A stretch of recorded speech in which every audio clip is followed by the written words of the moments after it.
آج ہم آپ کو حضرت داؤد علیہ السلام کی شاندار اور ایمان افروز زندگی کے وہ لمحات دکھائیں گے جو یقیناً آپ کے دلوں کو ہلا کر رکھ دیں گے۔ حضرت داؤد علیہ السلام ایک ایسے نبی اور بادشاہ تھے جنہوں نے نہ صرف اللہ کے پیغام کو اپنی قوم تک پہنچایا، یا پھر انصاف پر مبنی حکمرانی ہو، یا پہاڑوں اور پرندوں کے ساتھ مل کر اللہ کی تسبیح کرنا۔ حضرت داؤد علیہ السلام کی زندگی میں ہمارے لیے قیمتی سبق موجود ہیں، تو دوستو آج کی اس ویڈیو میں ہمارے ساتھ رہیں، کیونکہ ان کی کہانیوں کے ذریعے آپ کو ایک نئی بصیرت ملے گی۔ حضرت داؤد علیہ السلام کے اس واقعے کا ذکر قرآن مجید میں سورہ بقرہ میں آتا ہے، جب بنی اسرائیل کا لشکر جالوت نامی ظالم بادشاہ کے لشکر کے خلاف جنگ لڑ رہا تھا۔ جالوت ایک نہایت طاقتور جنگجو تھا اور اس کی فوج بھی بڑی اور مضبوط تھی، جس نے بنی اسرائیل کو بہت نقصان پہنچایا تھا۔ اس جنگ میں حضرت داؤد علیہ السلام ایک نوجوان کے طور پر شامل ہوئے۔ جالوت نے مقابلے کے لیے کسی کو میدان میں آنے کا چیلنج دیا تو حضرت داؤد علیہ السلام نے اللہ کی مدد پر بھروسہ کرتے ہوئے اس کا چیلنج قبول کر لیا۔ حضرت داؤد علیہ السلام کے پاس نہ تو تلوار تھی اور نہ ہی کوئی خاص ہتھیار تھا، بلکہ انہوں نے ایک پتھر اور غلیل سے جالوت کا سامنا کیا۔ اللہ تعالیٰ کی قدرت سے حضرت داؤد علیہ السلام نے ایک پتھر سے جالوت کو نشانہ بنایا، جس سے وہ موقع پر ہی ہلاک ہو گیا۔ جالوت کی موت کے بعد اس کی فوج میں بھگدڑ مچ گئی اور بنی اسرائیل کو فتح حاصل ہوئی۔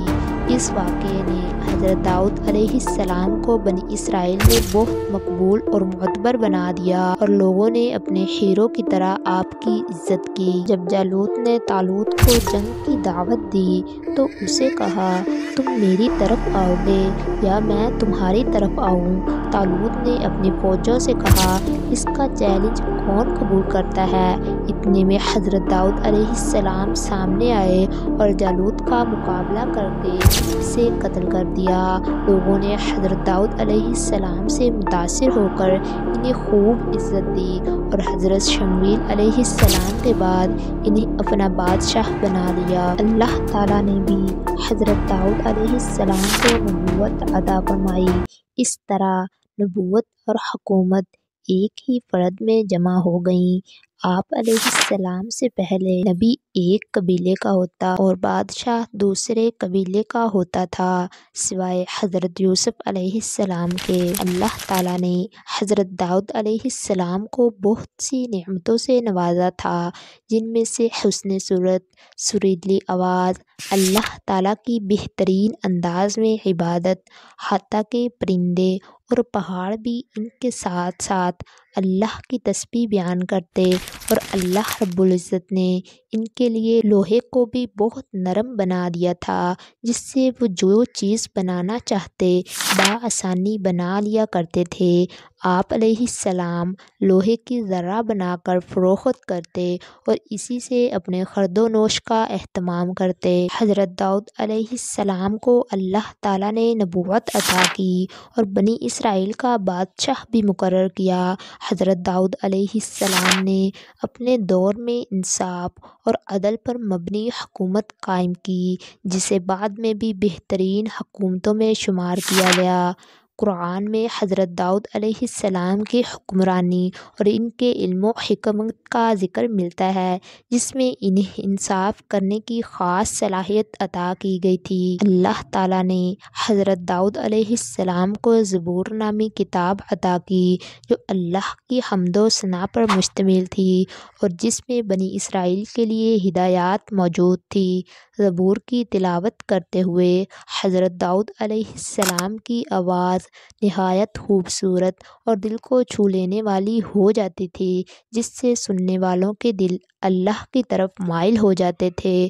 حضرت داؤد علیہ السلام نے اپنی قوم کو اللہ کی بندگی اور نیکی کے راستے پر چلنے کی تلقین کی، اور ان کے عدل و انصاف کے سبب لوگوں میں ان کی حکمرانی کے دوران سکون اور خوشحالی تھی۔ حضرت داؤد علیہ السلام کی یہ حکمرانی اور نبوت بنی اسرائیل کے لیے ایک نعمت تھی جس نے ان کے ایمان اور کردار کو مضبوط کر دیا۔ حضرت داؤد علیہ السلام کو اللہ تعالیٰ نے خاص معجزات اور نعمتیں عطا فرمائیں جن میں ان کی خوبصورت آواز بھی شامل تھی۔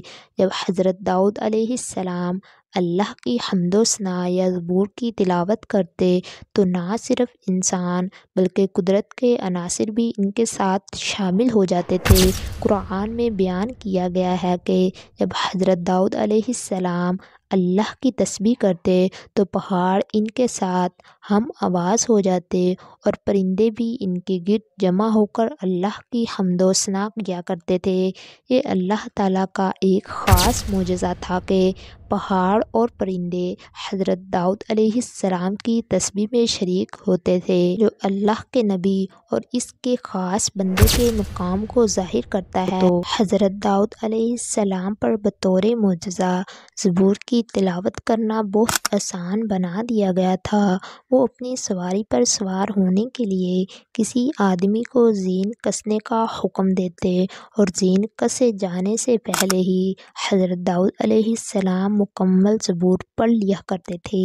آپ علیہ السلام اپنے ہاتھ سے محنت لوہے کی ذرہ بنا کر فروخت کر کے کھاتے تھے۔ حضرت عبداللہ بن عباس فرماتے ہیں کہ ایک مرتبہ دو آدمی حضرت داؤد علیہ السلام کے پاس اپنا مقدمہ لے کر آئے۔ ایک نے کہا اس آدمی نے مجھ سے گائے چھین لی ہے، دوسرے نے اس کا انکار کر دیا۔ آپ علیہ السلام نے ان کا فیصلہ رات تک مؤخر کر دیا۔ رات کے وقت اللہ تعالیٰ نے آپ علیہ السلام پر وحی نازل فرمائی کہ دعویٰ کرنے والے کو قتل کر دیا جائے۔ صبح کے وقت حضرت داؤد علیہ السلام نے دونوں کو بلایا اور کہا اللہ نے مجھے یہ وحی کی ہے کہ میں دعویٰ کرنے والوں کو قتل کر دوں، اب سچ سچ بتاؤ کہ حقیقت کیا ہے۔ اس نے کہا اے اللہ کے نبی، میں اس وقت میں اپنے دعوے میں بالکل سچا ہوں، لیکن میں نے اس کے باپ کو قتل کیا تھا۔ پھر حضرت داؤد علیہ السلام نے اسے سزائے موت کا حکم دیا۔ اس فیصلے سے آپ کا مقام بنی اسرائیل کی نظروں میں اور بھی بلند ہو گیا۔ جب اللہ تعالیٰ نے حضرت آدم علیہ السلام کو پیدا کیا تو آپ علیہ السلام کی پشت سے پہلے آپ کی اولاد کو نکالا تو حضرت آدم علیہ السلام نے اپنی اولاد میں سے ایک آدمی کو بہت روشن چہرے والا پایا۔